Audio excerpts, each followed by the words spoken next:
So here's another really interesting problem. This is a maximization problem.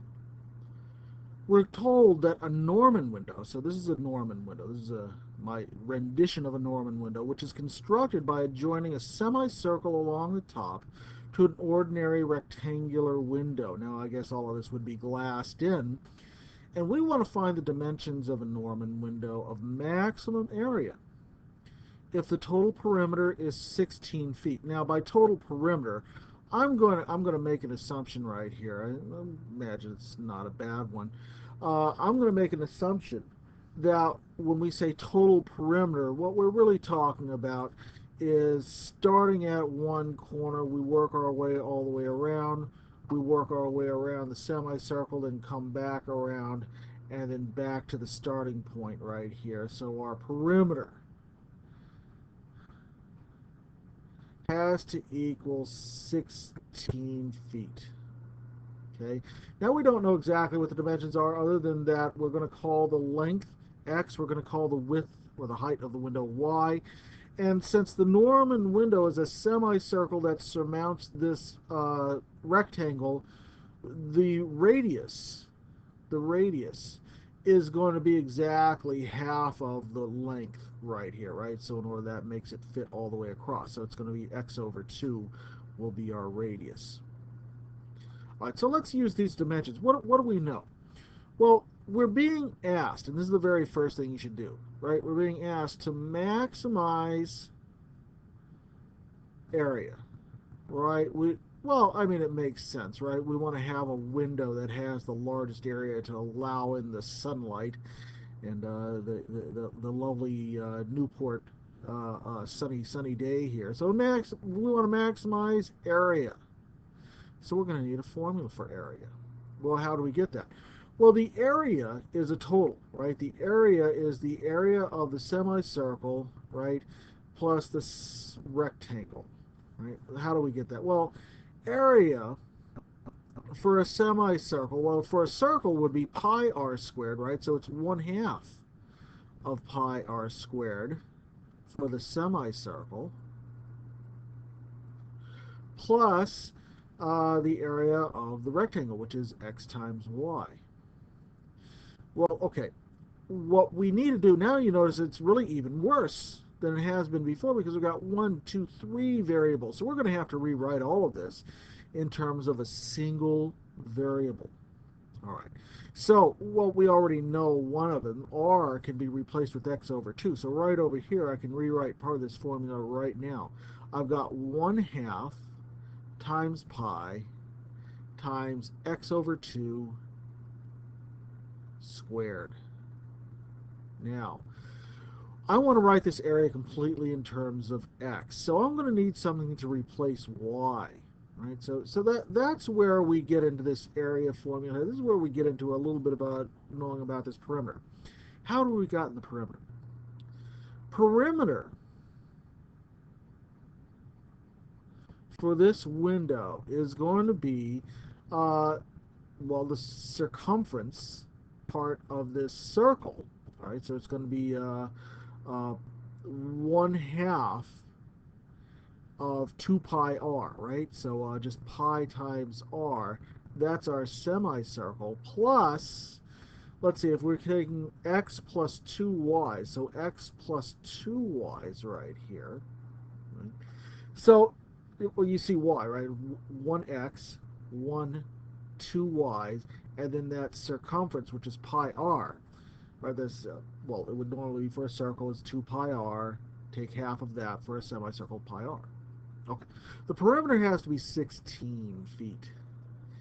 And of course, r is x over 2, so we really have pi over 2 times x from this semicircle part plus x plus 2y.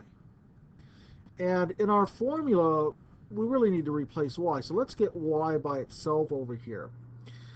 16 minus, and I'm going to combine these two terms into a single thing.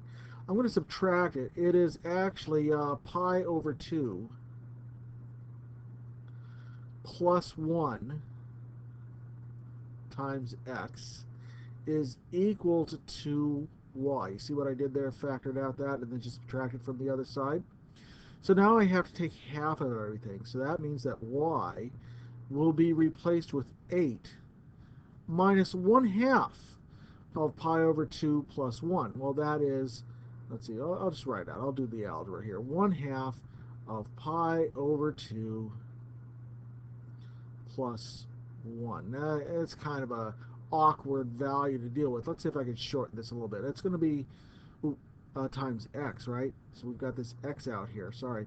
So what does that mean? Y could be replaced with, let's simplify it just a little bit, 8 minus. Now I'll let you do the algebra yourself to figure out what I did, but I found that this was really the same thing as saying pi over 4 plus 1/2, which becomes pi plus 2 over 4, and all of that times x.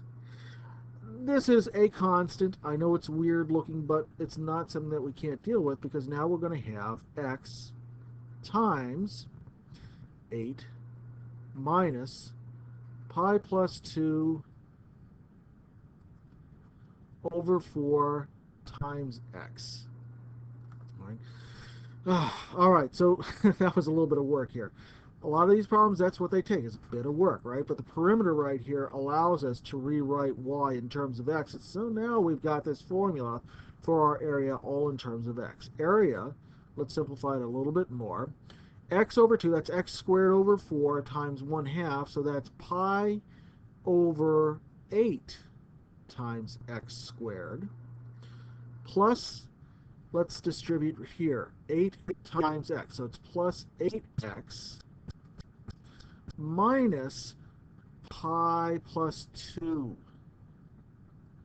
over 4 times x squared. Well, we've got two like terms, right? Pi over 8 and pi plus 2 over 4 times x squared. So we should be able to combine those. I know this is fun, but bear with me. So what have I got? I've got pi over 8, and I would be subtracting from that pi plus 2 over 4 times x squared plus 8x. Now, a little bit of algebra right here. I'm going to have to multiply this numerator by 2 and this denominator by 2 to get a common denominator. So I'm actually going to have an area that is equal to pi over 8, well, pi minus 2 times pi plus 2 divided by 8 x squared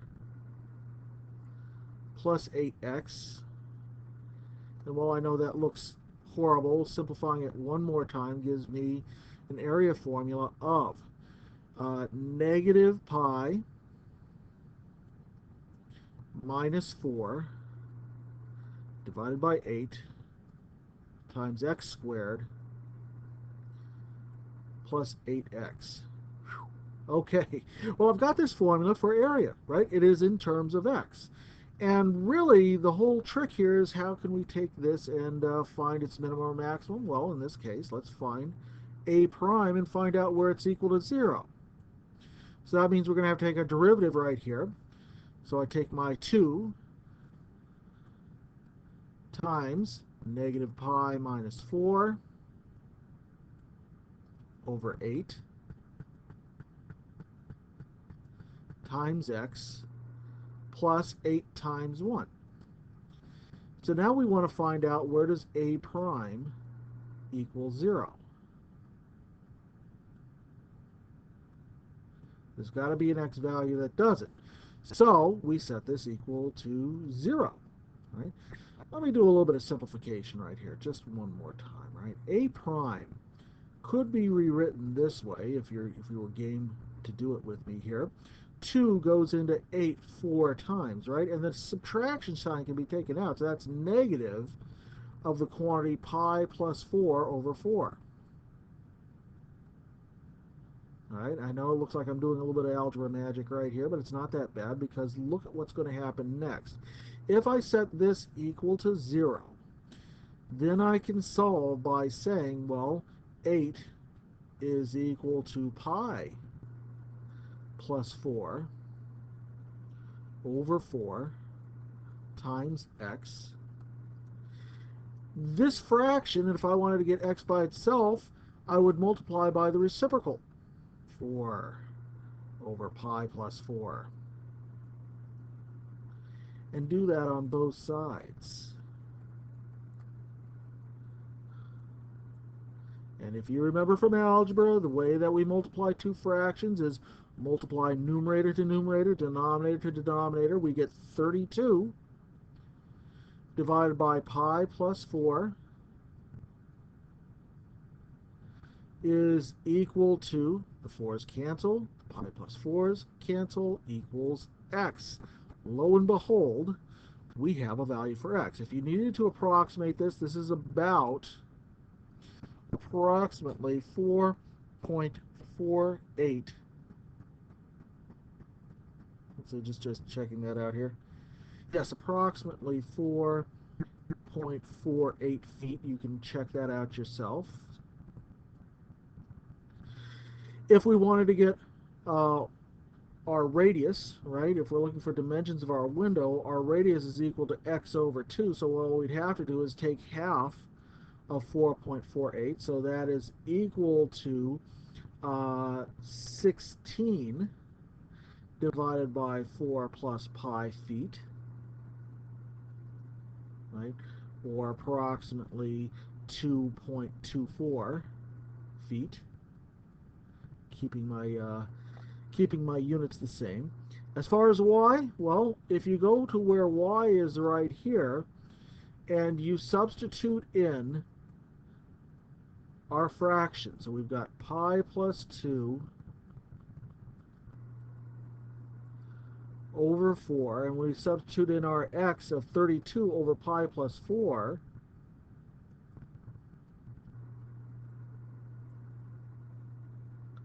which looks like a really fun fraction, and I will admit I had fun simplifying this. As an exercise, you should simplify it and verify for yourself that you get 16 over 4 plus pi, or approximately 2.24 feet. And that is the dimensions that we want for our Norman window. All right, good luck with your problems too.